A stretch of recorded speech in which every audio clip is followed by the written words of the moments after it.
antum melakukan itu anak saya kejar antum ke lubang sembun. Ke lubang sembun antum, saya kejar sampai mati, saya kejar.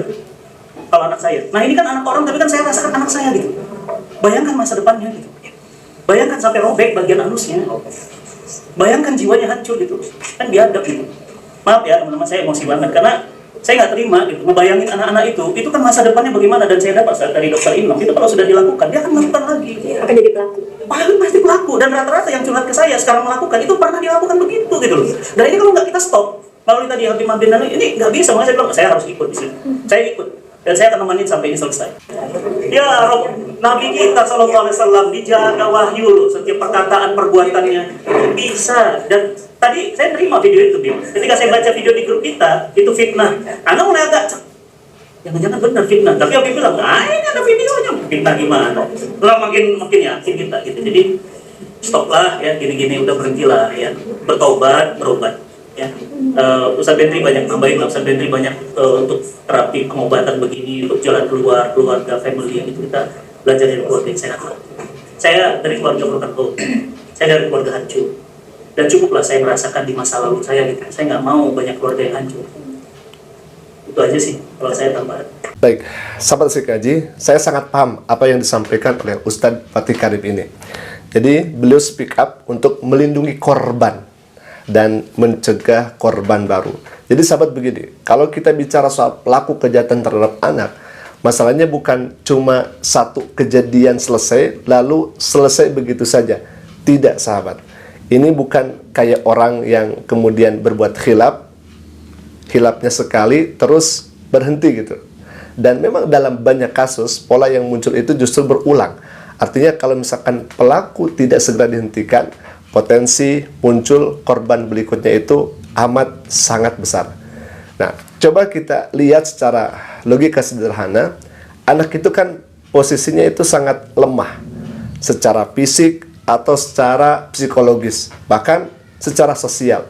Mereka sering takut bicara dan tidak tahu harus melapor ke siapa, atau bahkan tidak sadar bahwa yang dialaminya itu adalah merupakan kejahatan. Nah, pelaku itu biasanya paham betul celah ini.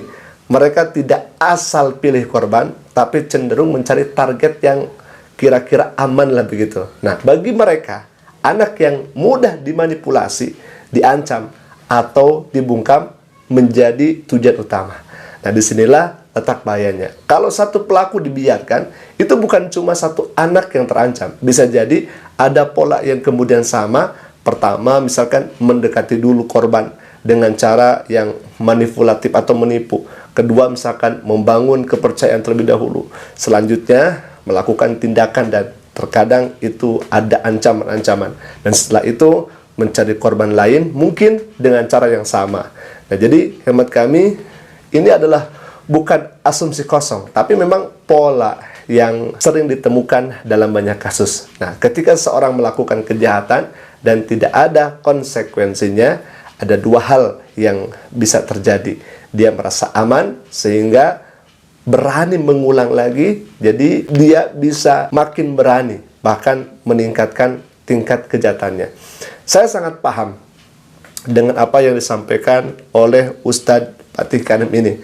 Artinya tidak menghentikan satu pelaku hari ini bisa berarti membuka pintu bagi pelaku untuk melakukan banyak korban lagi.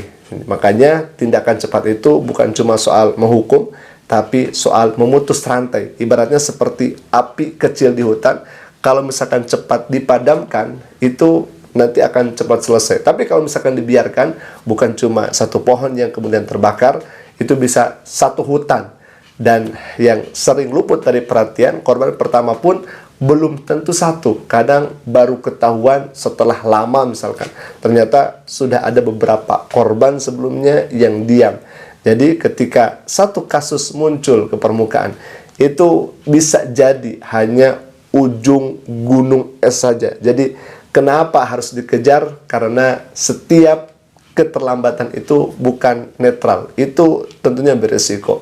Jadi ada kemungkinan yang nyata bahwa di waktu yang sama pelaku sedang mengincar target baru atau bahkan sudah melakukan lagi. Ini adalah bentuk perlindungan yang sangat nyata ya, wabil khususnya terhadap anak-anak lain yang bahkan belum kita kenal. Nah, alhamdulillah ini sangat menarik ya. Dan memang selanjutnya kalau misalkan kejahatan terhadap anak-anak itu tidak berhenti, justru setelah kejadian selesai, dampak yang sebenarnya itu baru muncul, alhamdulillah. Nah, jadi bekerja itu pelan-pelan, sangat dalam, dan seringkali menghancurkan dari dalam juga. Nauzubillah, anak itu belum punya sistem pertahanan mental lah begitu, dan belum matang begitu ya alhamdulillah. Mereka belum bisa memproses kejadian kompleks seperti orang yang dewasa. Jadi ketika mengalami kekerasan itu, yang rusak bukan cuma rasa aman, tapi juga cara mereka melihat diri sendiri, ya, cara mereka mempercayai orang lain, bahkan cara mereka memahami dunia untuk kemudian nanti dia bekerja atau apapun itu yang dia lakukan, anak-anak itu lakukan.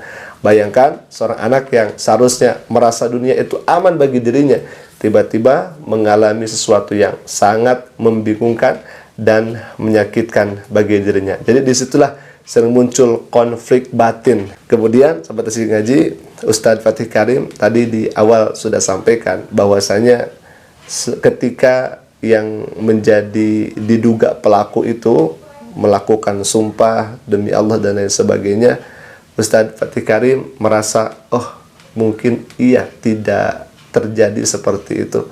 Tapi setelah dilihatkan videonya, dan memang ada videonya alhamdulillah yang diklaim oleh Ustadz Fatih Karim ini, tadi ada videonya. Berarti itu menguatkan keyakinan bahwa ayolah bertobat gitu ya. Ayo bertobat dan ayo berobat. Ada dua, ayo bertobat dan ayo berobat. Ini kalau misalkan dibiarkan, nanti takut banyak korban lagi. Jadi subhanallah, saya sangat paham bagaimana keresahan Ustadz Fatih Karim ini menghadapi hal yang semacam ini.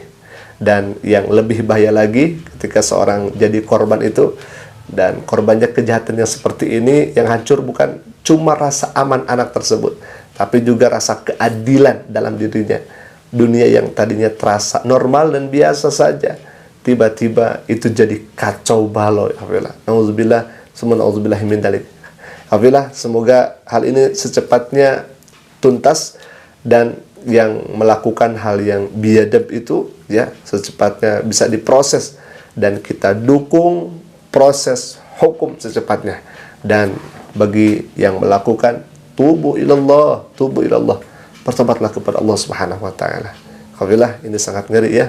Baik, mungkin itu dulu yang bisa kami sampaikan. Semoga ini bisa menjadi pelajaran untuk kita semua agar kita berhati-hati dan kita memperbanyak mengingat Allah Subhanahu wa taala dengan banyak zikir kepadanya. Aku qouli hadza, Assalamualaikum warahmatullahi wabarakatuh.